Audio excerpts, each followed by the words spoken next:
안녕하세요. 오늘 저희가 함께 살펴볼 자료는요, 부자의 그릇에서 돈 다루는 법입니다. 이게 단순히 뭐 재테크 기술 이런 게 아니고요. 돈을 담을 수 있는 그릇, 그러니까 내면의 크기를 키우는 방법에 대한 이야기더라고요. 네, 맞습니다. 핵심은 그거죠. 돈이 그냥 많고 적음의 문제가 아니라 그 돈을 내가 감당할 수 있느냐. 그 사람의 역량, 즉 그릇과 관련이 깊다는 거예요. 아, 그릇이요? 네. 그래서 그릇이 작으면 아무리 큰 돈이 들어와도 결국은 다 흘러나가 버린다. 이렇게 좀 경고를 하고 있죠. 와, 상당히 흥미로운 관점이네요.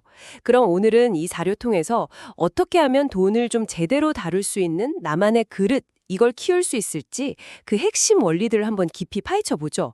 자, 그럼 첫 번째로 자료에서 처음부터 딱 강조하는 게 돈은 그 사람을 비추는 거울이다. 이 표현이거든요. 이게 구체적으로 어떤 의미일까요? 그냥 뭐 씀씀이를 보면 안다는 걸까요? 그 이상을 이야기하는 것 같아요. 단순히 돈을 어떻게 쓰냐, 이걸 넘어서서요. 돈을 대하는 그 태도 자체가 그 사람의 뭐랄까, 가치관, 우선순위, 심지어는 어떤 두려움까지도 다 드러낸다는 거죠. 아, 태도까지요? 네.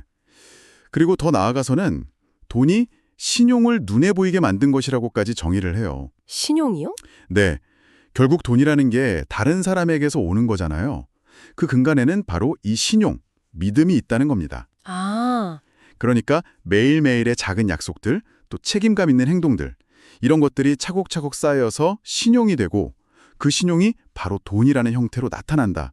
이런 시각인 거죠. 와, 신용이 돈으로 나타난다. 이거 참 신선한데요? 그럼 이 중요한 그릇은요, 대체 어떻게 키울 수 있는 걸까요? 그냥 뭐 책 읽고 공부한다고 되는 건 아닐 것 같은데요? 정확하게 보셨어요.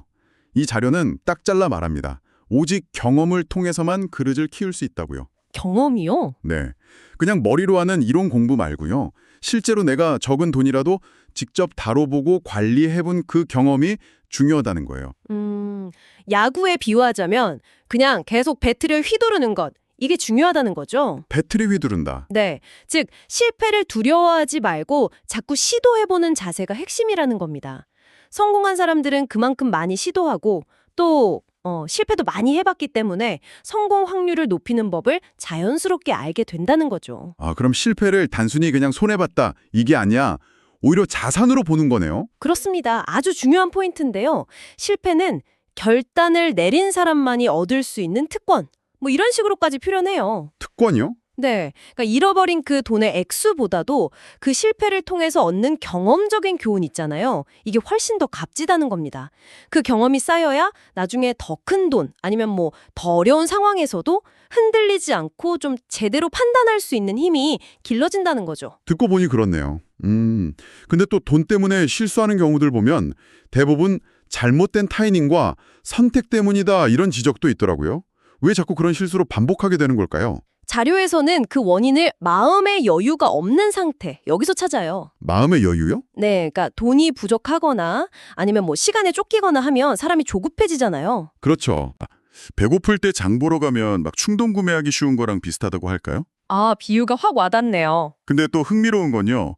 돈이 너무 많아도 문제가 될 수 있다는 거예요. 네, 돈이 너무 많아도요? 네. 내가 감당하지 못할 만큼의 큰 돈은 오히려 화상을 입힐 수도 있다. 이렇게 경고를 합니다.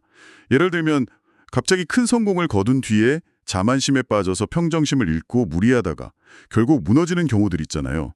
그런 거죠. 와, 돈이 많아도 문제라니 결국 돈과 어떤 관계를 맺어야 하는 걸까요?